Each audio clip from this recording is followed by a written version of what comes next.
Okay, let's go back over to here and make sure everything's working. Good, good, good, good, good. Rode Podcaster live. Looks like I have the right camera. And actually just do a test before people show up on the autofocus with the camera. Let's see when it, hello, there we go. And away. There we go. Ah, Dave, there you are. Perfect. All right. Hey, everybody. Jem Schofield here with the C47 and another episode of whatever this thing is, the live stream. Good. And that's Jeremy and Dave, and away we go. So it is Monday, February 27th, 2017. Thanks for coming to the live stream. Whether this gets replaced with the new show or not, I am not entirely sure, but we will see how that all evolves. I like doing this as well. Hey, what's up, Caleb? It's what's up with the question mark, Jem, Jem. Chuck from California, great documentary filmmaker. Got Dave here. I got Caleb Pike. I got two Calebs in the house. What's happening? So that Oscar thing, what's up with that? I mean, you know, it's been 80 years and they haven't made a mistake, but what a blunder. And not something that happened on a smaller category. It wasn't animated short. It was Best Picture, for goodness sake. How do you like them apples? So what a mess that was. But all in all, I think Jimmy Kimmel kept the show moving along. A couple of cute bits. It wasn't my favorite. It definitely wasn't the slowest. And Barry from Mississauga. I don't know if you actually live there or not. And then we've got Memo Montesinos from Mexico City. So some friends, some new people that I've just had on the vlog recently. Barry, you're going to have to let me know if you're going to go over and do that ARRI training at some point. It's pretty cool, and you'll get in pretty in-depth. So today we're talking about a bunch of stuff. First of all, while it's a tiny little milestone for me, and if I had started doing this back when I started the C47, we'd be probably saying very different things. My YouTube channel has hit officially over 1,000 subscribers, and that means nothing compared to certain people out there who have hit 100,000, 500,000, a million. But it is a step, and I will say that if you just keep at it, audience will arrive. They might not like you, but they will arrive. So today we talk about, what are we going to talk about? Well, we're going to talk a little bit about the fact that I hit 1,000 subscribers. I think we're done talking about that. I'm excited about it. The next goal is 5,000, then 10, then 20, then 50, then 100, and we'll see if that all works out and how that goes. So as with every live stream, the first thing I want to say is this is an open forum in terms of questions related to production. So if you have questions about a particular camera, you have questions about lighting, about audio, I may or may not be able to answer your questions, but I'm game for those questions. So at any time you can do that. They can be business related as well if you're just trying to sort things out the way we all are. So today I wanted to have a little bit of a conversation about 4K and HDR and that kind of stuff. This is going to get more in depth and a little bit more planned in the future. Hey, what's up? There we go. We got District Digital Creatives and my boy down there in DC, great group down there. And I do need to answer your email or whatever it was that you sent to me from social media. Dave, come on. You're like 4 gazillion people now, but thank you for the congratulations. I used to have a lot of people who used to come to the C47 website when I was doing this 5 days a week, and here we are building something new. So there you go. So this will become more what will it become more of? It'll become more planned. It'll have more structure to it in the future. I'll have more materials to show you guys as we go over this stuff. But I just wanted to throw out a little... no, I won't hit 2,000 next week. It'll be a little longer than that. But if I did, that'd be pretty fantastic. So 4K, I think there's a lot of misconceptions out there. When we talk about 4K, we are really just talking about resolution. That's it. We're talking about number of pixels by number of pixels. And you can have really shitty 4K cameras, and you can have really fantastic 4K cameras. And you can have a lot of cameras that are sort of in between, in the middle of the pack there. But the things that make those cameras either shitty or really great or somewhere in between has nothing really to do with the resolution of the camera, and it has to do with everything else that's inside of the camera system. Data rate that it records in, bit depth, you know, how many stops of dynamic or steps of dynamic range can the camera capture. Lots and lots of ingredients there that contribute to what we generally just call 4K cameras. And I think there's also a lot of misconceptions about the acronym HDR for high dynamic range. It's become sort of two different things. One, in its basic, is it really has to do with, you know, blacks to whites. It has to do with how many steps or stops of dynamic range are we capturing with the camera system. And this is in the video world. This is not in the stills world. The concept and how we capture HDR with still cameras is considerably different than in the video world. And that's just the reality of the way it is. So we will have discussions about that kind of stuff in our new show when we talk about photography as well. But really, the only digital cinema camera that approaches HDR in a similar way to the stills world is RØDE. And everybody else really just creates a camera system and a sensor that can capture more than X number of stops of dynamic range. And even there's arguments in terms of what really makes high dynamic range in terms of that particular subject matter. Some people will say it's 10 plus stops. Some people will say it has to be at least 13 or 14 stops. So there's a lot that has to do with that kind of stuff. So for me, as an educator, what I like to bring up are a few things related to 4K and HDR and sort of start this conversation, because I think that there's a lot of uncertainty in terms of what those things are. Does anybody want to throw out what they think HDR is in terms of to them? So what's stopping you from using a DSLR mirrorless camera for your live stream? Why use a webcam? I have always used one of the Blackmagic devices to capture the output of my cam. There's nothing specifically. I don't actually have that box right now, and I am thinking about doing a Teradek and pulling in a feed with that. But the webcam is nice because I can pick it up and it's you know, it's attached directly to my computer. It's very convenient for traveling. There's less that I have to do in terms of setup. And quite honestly, if there's enough light in the space that I'm working in, while there are some disadvantages to using this webcam, there are also some big advantages for me in terms of just speed at which I can set up and do these shows. So nothing's preventing me from doing it, and with some of the future educational content that I'm going to be doing, I might use something like the VDU, you know, with either a mirrorless camera or maybe my C100s. But at the moment, this is something that I'm doing. It's also, the idea is to get away from, you know, again, this little box that you're seeing and go into something a little bit broader as I sort of reconfigure not only this studio, but long-term, a completely different space that I'm going to be using for the content that I create. That won't come until end of summer, beginning of fall, but that's a bigger conversation to have in the future. So, so in terms of HDR for everybody, what's sort of your understanding of what HDR is?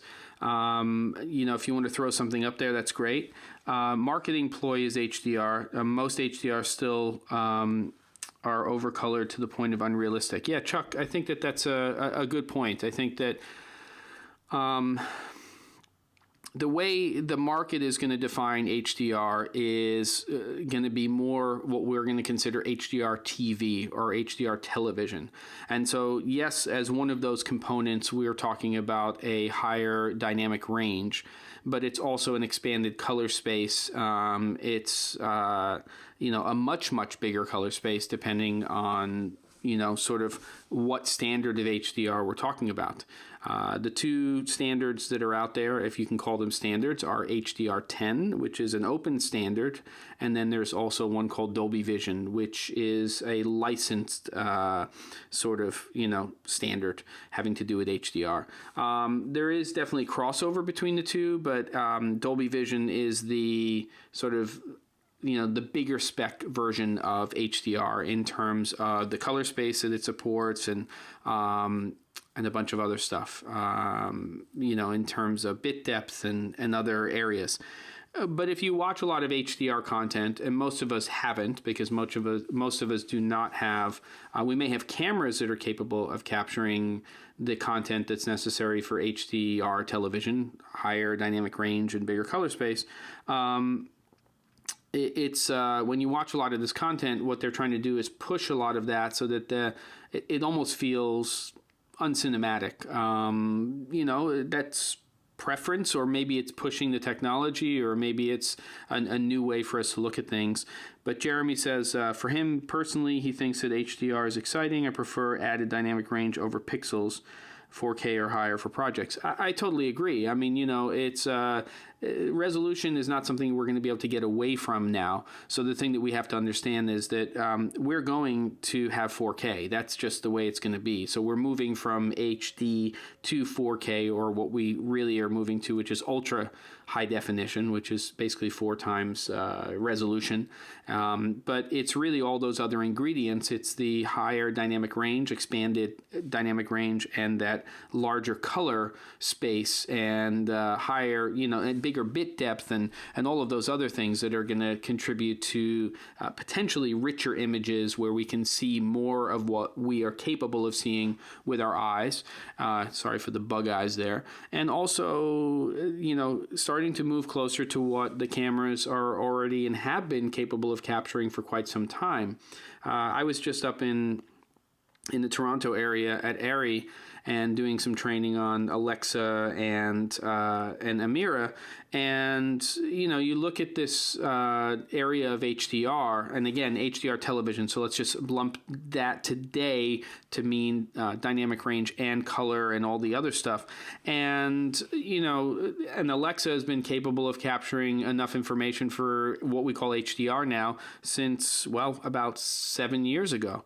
So, it's definitely something that, has been in the cameras for quite some time, but our displays are catching up. So my personal thoughts on when 4K will be now,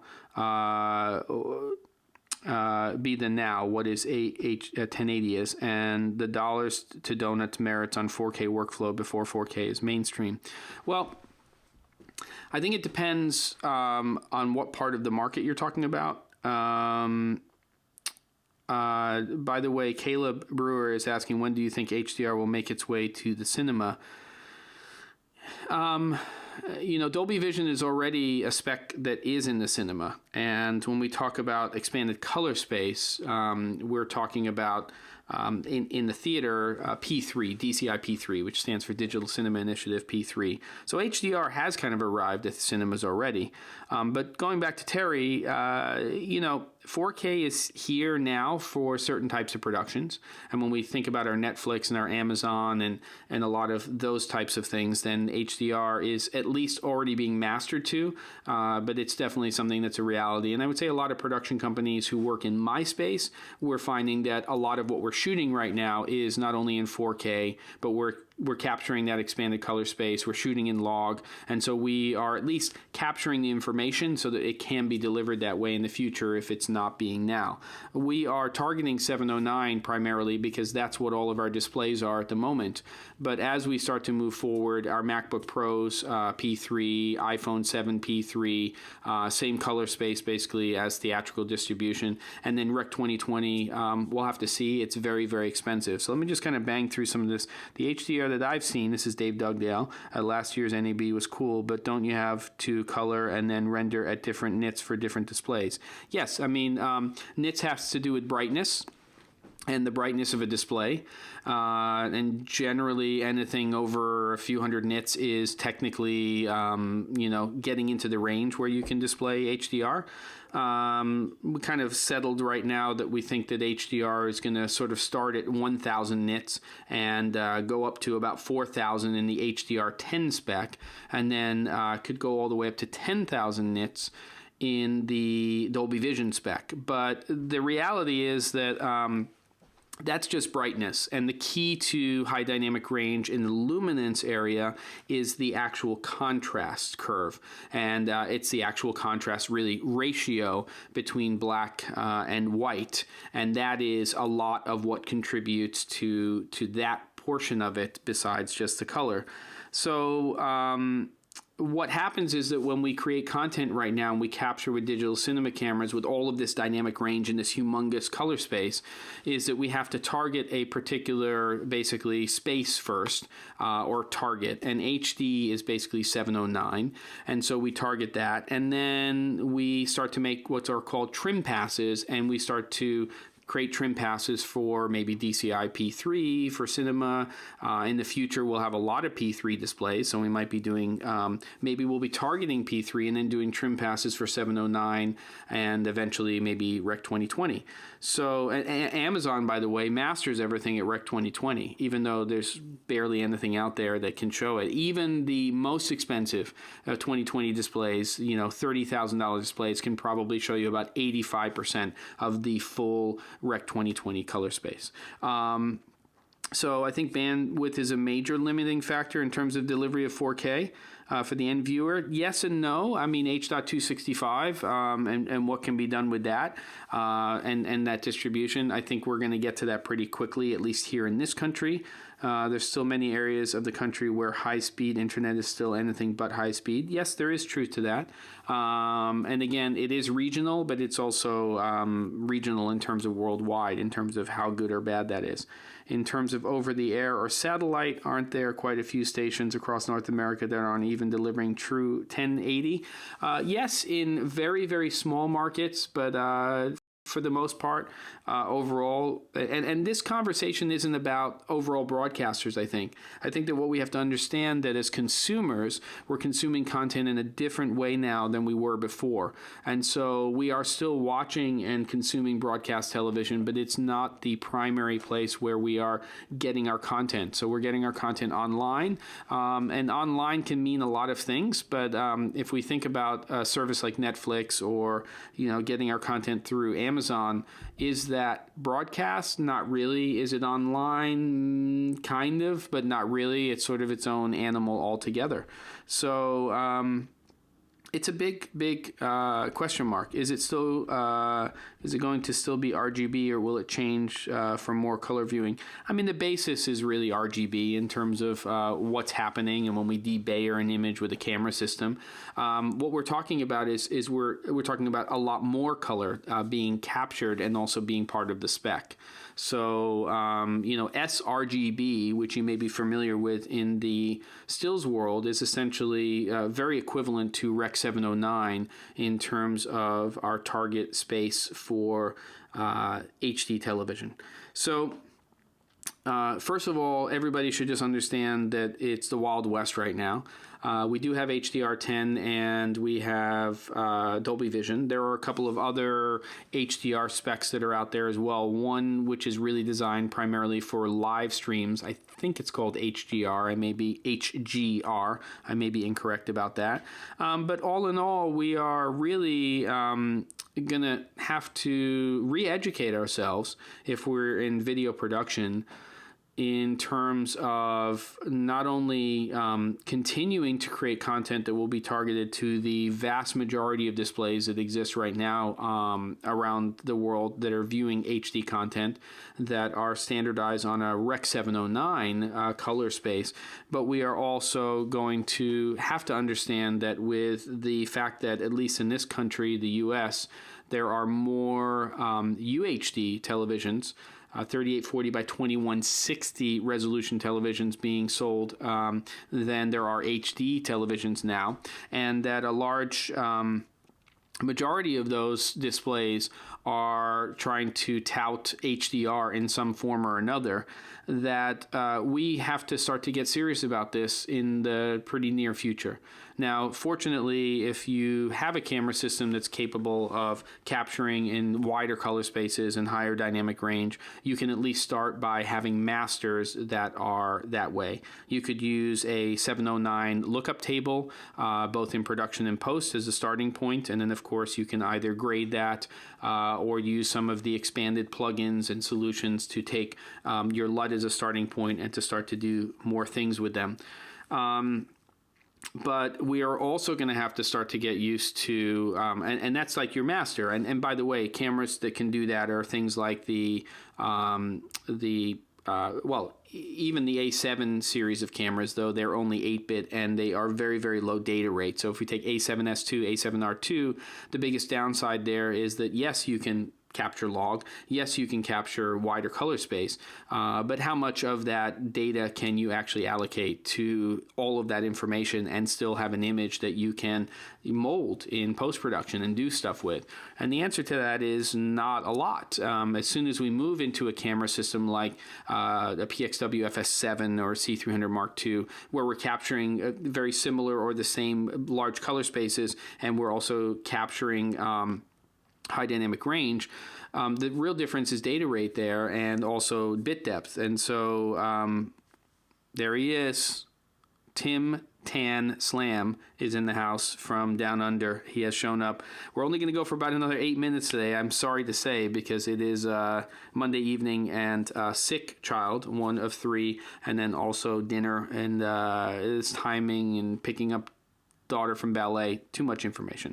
Okay, so we can capture now all of this information to our camera systems, and we can master to that. And we have to understand that when we do that, that we can do that with many, many cameras right now. And it may not be the best thing to do with mirrorless camera systems, but with a lot of the cameras that are on the market right now, we are capable of getting that information to start with. Once we have that information, in today's world, we're going to target our 709 space for both HD and largely for UHD content, because that is what these displays are capable of showing us. Most of our monitors, or all of our monitors that are attached to our cameras that we buy to either monitor and record to or just monitor to, that are 5-inch, 7-inch, 17-inch, displays, they're almost all Rec 709 displays. We're starting to see some displays now from companies like SMALLHD, Flanders Scientific, and some other companies that are capable of now showing us up to a DCI-P3 color space, which is pretty exciting. And as their nit value and their contrast ratios start to get worked out, we'll also be able to see more of what our cameras are actually capturing. Initially, we might only actually be seeing 10 to 11 stops with these displays, but there are companies like Flanders Scientific that are doing some very interesting things where they can essentially show you the curve and give you, really a good estimation of what it is that you're actually capturing and let you see some of that. And a lot of these displays are starting to do some pretty interesting things in terms of remapping. So you're looking into the shadows at some point, and then you're looking into the highlights at other points. And so I think overall, what's really exciting about this is that it's not going to be easy, and it is going to be a learning process. But the future of this is that we are going to be able to create images that are much closer to what we envision and also what we can see with the human eye. So a lot of it's going to have to do with targeting. It's going to have to an understanding of all of this extra dynamic range, which will eventually, once we have displays on set that will let us see that, allow us to really light for that, as opposed to 709, which is relatively limited, but more, expanded than what we had with standard def. and it's going to be exciting. But we are going to have to get used to the fact that there's going to be this transition where we are going to have to make sure that, and this is all going to have to do with our displays, that when we're on set, we're going to probably be toggling between looking at an image that's being captured by a camera that's going to have a 709 LUT on it, and then we're also going to have to switch the monitor over to a different mode where we're going to then apply a P3 LUT, and a lot of these cameras are starting to have those built in or let us load those on, or the monitors, and then we're going to have to make sure that we are looking at something that can work for both of those applications. And it's not going to get all worked out in production, and remember, you're going to be capturing enough information to work that out, but this workflow will be realistic, and it will be okay. What's this the deal? Sony XZ Premium. What the F is that, Tim? Is this a camera? What are you talking about? 4K HDR screen, or is that just a display? Mobile phone? Get the what? Come on. All right. Well, you smash that many pixels into a phone, and it's a big question mark. That said, the fact that they're putting it into a phone just shows you how fast we're going to get to this stuff. Yeah, Dave, NAB is going to be very interesting. You know, we started to see some HDR monitors come out last year. The question is, are the displays that we're going to see this year really expand upon that? Are they really going to show us more than 10 to barely 11 stops of dynamic range, which is not bad, by the way. It's a lot more than we've had in the past. Or are they going to just stay there? Are they going to really start to talk about color space? Because, you know, last year when we started to see the ATOMOS monitor, you know, recorders, those are really 709, and the same is true for the majority of the small HD, though the small HDR 17-inch that was just announced does support P3 color space. I'm going to check that out, Tim, that new phone from Sony, and see what is up with that. So I'm going to have to go into the wrap-up mode here for this particular one. I am absolutely loving that people are showing up to these live streams and that you guys are giving me feedback and we're having conversations about stuff. This is what it's all about, and hopefully these conversations are helpful to you in some form or another. As the channel grows and we start to look at more and more of this stuff, I definitely want to get into more craft stuff, and back to doing this and show you some more equipment and application of that. But at the same time, I do want to dig into these subjects some more and into the business side of things. So the feedback that you give me in terms of that kind of stuff is really, really important for the long term. You can do that most easily by just going to the archive videos on YouTube and making comments, or ideally going to this place right here. If you do that, subscribe if you're not already subscribed, but you can go to the c47.com and you can go to the contact page and just give me feedback. People do it all the time, and if you would like to see certain types of content, that would be great. Somebody essentially said that they would like me to do sort of a minutes for each of these live streams. I don't know if that's going to happen, but I could do a better job of summarizing what's in the episodes. Sometimes I get to link to things that I'm talking about, and sometimes I don't. I'd like to do that more consistently in the future, so just keep bugging me about it, and I'll get it into the routine of what I'm doing with everything. Let's talk some more about this stuff, and I can get some charts and some other things going. Sometimes I like going down the rabbit hole, sometimes I don't. Still trying to sort out who the overall audience is going to be here on these live streams. But I would like to say thanks for watching, and I'll see you guys next time from the studio, Wednesday, when I'll be setting up. And thank you very much, Terry. I'm out.